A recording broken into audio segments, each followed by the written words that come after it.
We asked the questions and we asked the answers.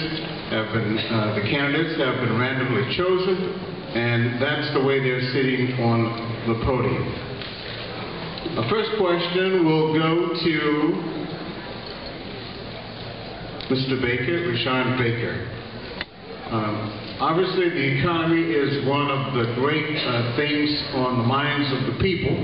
And so my question to you and the rest of the panel is, what three specific policies will you put in place to spur retail and commercial development in the county should you be elected? You have 2 minutes to say. 2 minutes? Thank you. First of all, I want to thank the NAACP for putting on this forum. The three policies I would do is build around a metro station. You don't have to drive long when you leave out of Prince George's County, go to the District of Columbia, go to Northern Virginia, or go to Montgomery County to see economic development taking place. Why with 15 undeveloped metro stops doesn't Prince George's County garner the same type of development we see across the river?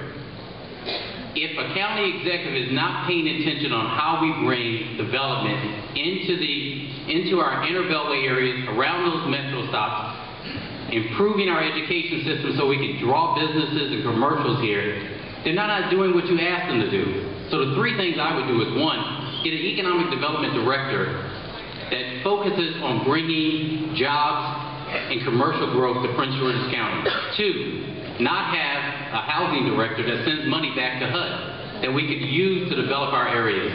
And three, most importantly, improve our education system. That is what's going to spur economic development for Prince George's County. We have the tools, we have the resources, we need the leadership to get it done. Thank you.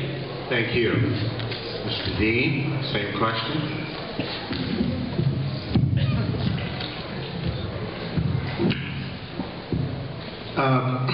The response to this question, and I have delivered in this area, a couple of things we have to do. Three things. One, we have to streamline the zoning process because it takes too long to get projects through.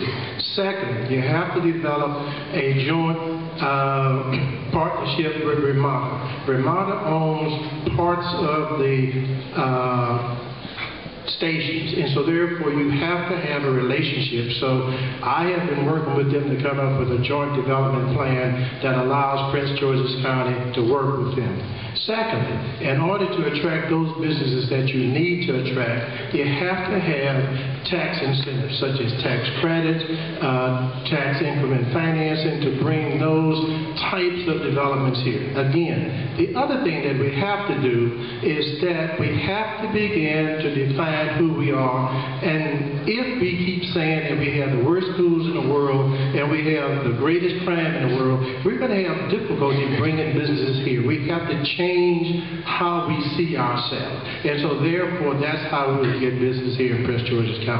Thank you. Thank you. When I speak on this issue, I generally say that in order to build business development and job creation and attract the right things here, we have to grow some things from the ground up and attract some things here. A lot of the growth of the business sector and job creation from the ground up involves utilizing the great assets we have here. We have over 40 federal labs and research institutions in our area, and the key to job growth and business development for Prince George's County and really the entire nation is to drive more of that research into the private sector where business and jobs can be created. If you look at the 270 corridor, I say it all the time, that is research done at the National Institutes of Health, by and large, and other research facilities, and has come out into the private sector where jobs and businesses have been developed and created. We do not have enough small businesses, medium-sized businesses in that pipeline of capitalizing off of our research. In addition, I've spoken about moving to a county stack process, streamlining and dealing with our permitting process, and being more data-driven and performance-driven in how we do government. That will help to cure some of the perception issues we have around doing business with the county. I've also talked about our magnets, education, perceptions around education and crime, and I'm sure we'll get an opportunity to address that, but we have to work on the things that attract big employers and great development to an area, and that is an exemplary educational system and safe streets, quality public safety. So those are a few of the areas we would have to work on. Thank you. To bring retail industry as well as job opportunity to our county, we've got to change the image of Prince George's County. The three main areas that I would focus on is, first of all, creating a public-private partnership within the county government to focus on our educational system, so that the educational system becomes truly the foundation that moves forward and is the incentive for businesses to move here, so that each one of our public school systems are partnered with a business.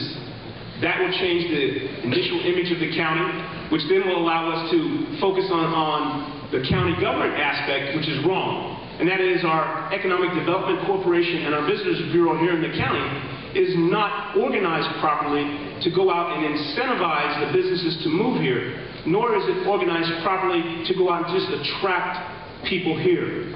To do that, we also need to make sure that we focus on bringing federal and state agencies here, such as the Health and Human Services Office.